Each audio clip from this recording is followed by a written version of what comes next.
พี่น้อยถือว่ามาเบิ่งกองเขาเพิ่นแสดงว่าเพิ่นบ่ได้เอาขึ้นบ่ได้ยกย้ายพี่น้อยน้ำก็คือสิบ่ฮอดเฮือนดอกถามส้มเอ้ยนี่โอ้ยพี่น้อยเฮ็ดคือปีกายอีกแล้วพี่น้อยสูตรดังสูตรเดิมอีกพี่น้อยสอดเขามาตากแดดพี่น้อยเนื่องจากว่าตอนนั้นเพิ่นก็เกี่ยวถึกน้ำฝนถามส้มเอ้ยพี่แหละยังบ่แห้งเทื่อถามส้มเอ้ยเฮ็ดสูตรเก่าสูตรเดิมอีกแล้วพี่น้อยคือปีกายอีกแล้วพี่น้อยพี่นี่2 3 4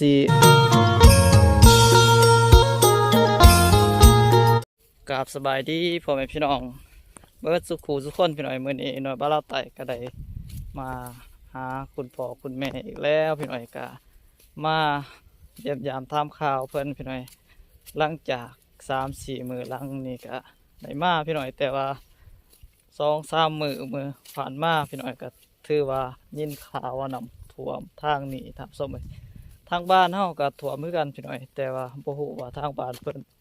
ท่วมหอดใส่ถามส้มเลยก็มาเบิ่งพี่น้อยทางนี้เขาให้เขาหน้าก็เริ่มสุกเรื่องเต็มทงเลยพี่น้อยเพราะว่าลายมือลายวันเขาเจ้าทีในพักพรบ่ได้เก็บบ่ได้เกี่ยวแล้วถามส้มเลยเนื่องจากว่าฝนตกติดต่อกันถามส้มเลยบวกกับน้ำท่วมถามส้มเลยจะได้มาเยี่ยมยามทำข่าวเพิ่นพี่น้อยก็มาเบิ่งว่าน้ำท่วมหอดไซถามส้มเลยปีนี้พี่น้อยทางนี้นี่น่าจะหอดนี่ถามส้มเลยกองเขากองน้ำพวกนี้ตอนนั้นเขาเจาะกองอยู่กลางพี่น้อยแต่ว่าตอนนี้บ่เห็นน่าจะแม่นเขาได้ยกย้ายได้ย้ายขึ้นไว้ถึงเพื่อนถามส้มเลยนี่ถามส้มเลย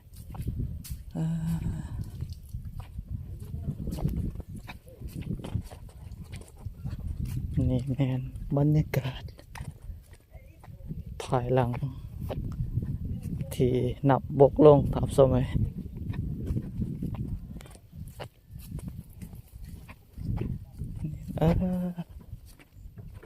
ถึกน้ำเสาะน้ำทังนะประมาณนี้ถามสมัย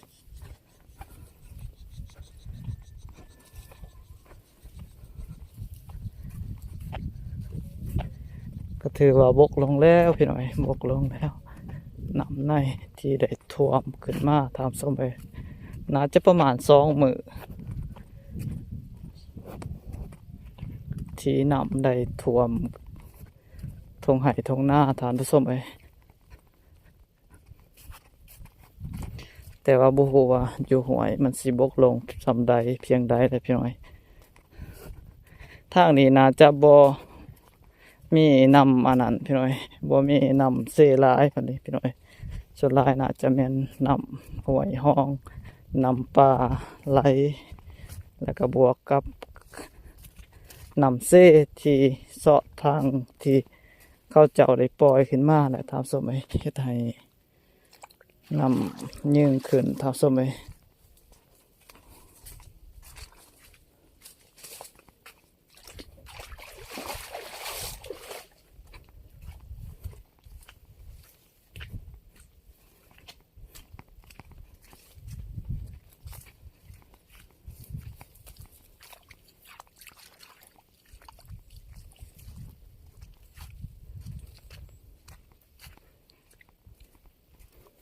นี่พี่น้อยอันนี้นะจะแมน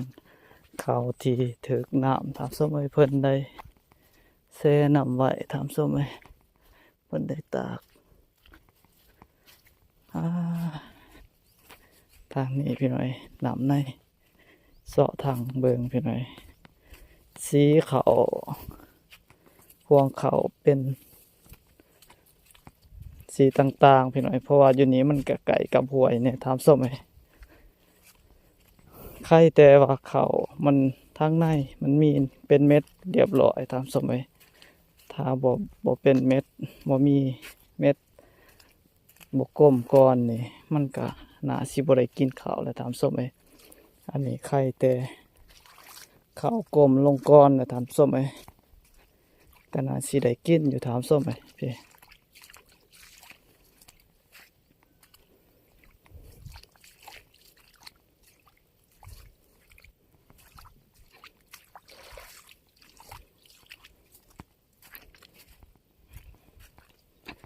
างก็ยังอยากอยู่พี่น้อยยังเปื้อนยังเปื้อนคือเก่าเพราะว่ามันบ่ทันแห้งได้ทำส้มให้บ่ฮู้ว่าต่อมือต่อมาต่อหน้าอีกว่าสิมีฝนตกอีกหรือบ่ทำส้มให้มาเบิ่งคุณพ่อคุณแม่เพิ่นสิได้เอาเข้าวขึ้นหรือบ่พี่น้อย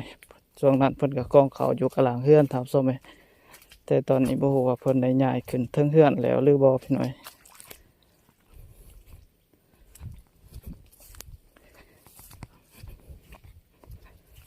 ทางนี้จะสะพี่น้อยเพราะว่าสะน้ำฝาน้ำฝนนี่แหละพี่น้อยช่วงเขาสุกกับบ่ได้เก็บบ่ได้เกี่ยวนะพี่น้อยถือฝนตกติดต่อกันหลายมื้อหลายวันและก็บวกกับน้ำท่วมเติมฐานผสมให้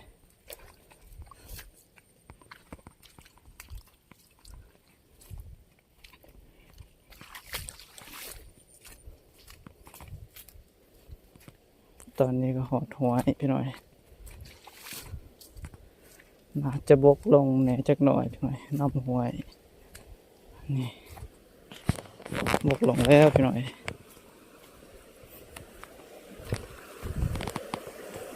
ถือว่าบกบ่ท่านได้บกลงแถตามสมัย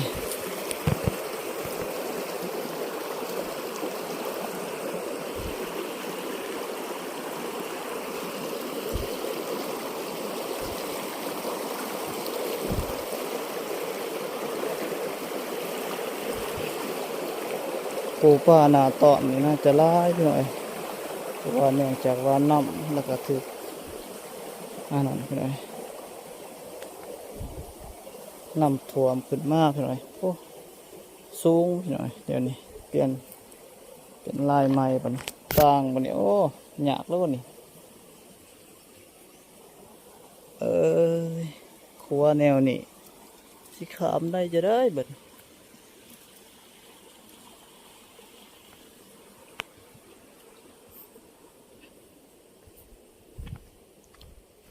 นี่พี่น้อยจำเป็นสิได้ยากแล้วพี่น้อยหาบข้าวหาบน้ำทับส้มให้ติดกับกกก่อไม้ไผ่เลยพี่น้อยยากเลยบันนี้พี่น้อยทางนี้จะเป็นเขาของกับมาใหญ่นั่นพี่น้อยพูดละทางนี้แห้งนักพี่น้อยถึกป่องแปวน้ำที่ไหลมาทำส้มเลย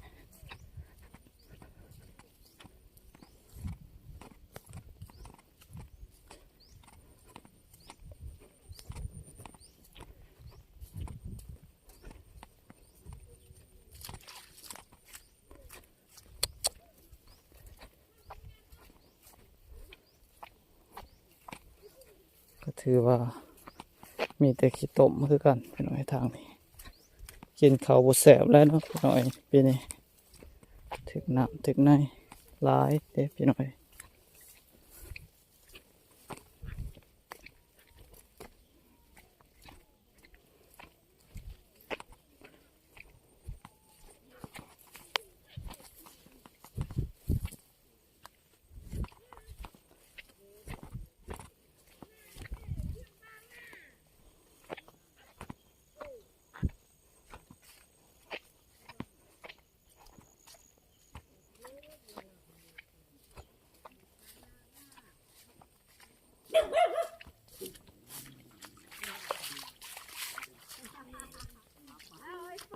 ฮะ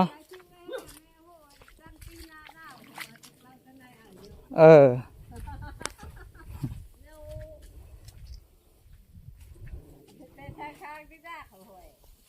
เออดักหญ้าดักวังพี่น้อยทางเป็นใหญ่เพิ่นก็ว่าได้2 ก้าวครึ่งพี่น้อยพี่ก็ถือว่าหลายพอสมควรพี่น้อย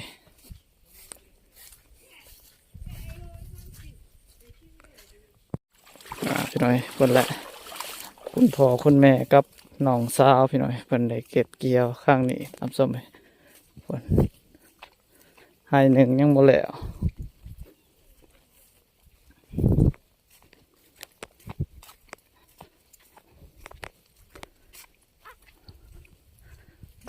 ได้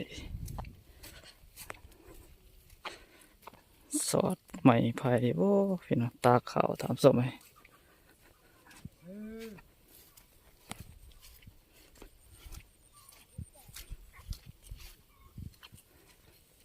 ไวโหไวดักดาได้ต้องโหดาดาว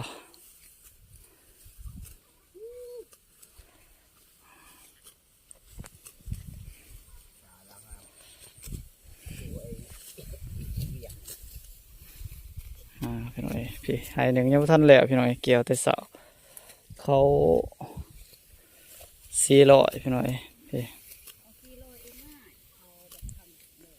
คำแดงบ่นี่อ๋อพอดีซ้ำนี่กำลังสุกพอดีเดโฮดีพี่น้อยถือว่ามาเบิ่งกองเขาเพิ่นแสดงว่าเพิ่นบ่ได้เอาขึ้นบ่ได้ยกย้ายพี่น้อยน้ำก็คือสิบ่ฮอดเพื่อนดอกถามส้มเอ้ยนี่โอ้ยพี่น้อยเฮ็ดคือปีกายอีกแล้วพี่น้อยสูตรดังสูตรเดิมอีกพี่น้อยสอดเขามาตากแดดพี่น้อยเนื่องจากว่าตอนนั้นเพิ่นก็เกี่ยวถึกน้ำฝนถามส้มเอ้ยพี่แหละยังบ่แห้งเทื่อถามส้มเอ้ยเฮ็ดสูตรเก่าสูตรเดิมอีกแล้วพี่น้อยคือปีกายอีกแล้วพี่น้อยพี่นี่2 3 4 3อันพี่น้อยพุ่นนี่ประมาณนี้ทานส้มไอ้โอ้ยสูตรเก่าสูตรเดิมอีกแล้วพี่น้อยเขาก็ประมาณ4 พาแล้วพี่น้อย4 พาครึ่งทานส้มไอ้4 พา5 พารวมประมาณ5 พานี่แหละพี่น้อยแต่ว่าพาบ่สูงต่ำๆพี่น้อยเพียงหัวทานส้มไอ้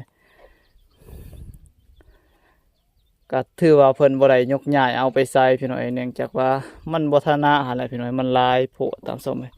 สิเอาไว้ถึงเฮือนก็มันก็ยากตามส้มไอ้จำเป็นปะไว้อยู่นี่แหละพี่น้อย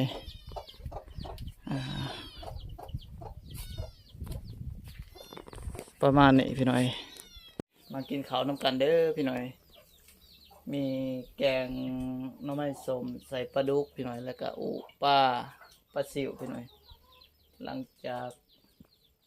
ที่นำท่วมพี่น้อยเป็นยังได้ปูได้ปลาพี่น้อยลงตอนลงไส้พี่น้อยได้ปลาซิวพี่น้อยปลาหน่อยพี่น้อยมาเด้อพี่น้อยมากินข้าวเที่ยงน้ำกันพี่น้อยกับคุณเมย์ทำส้มมาพี่น้อยมีตำหมักถั่วพี่น้อยพี่มีผักหมักตัวผู้หมักถั่วพี่น้อยผักโบกทำส้มพี่มาพี่น้อยเสียบๆน้ำกัน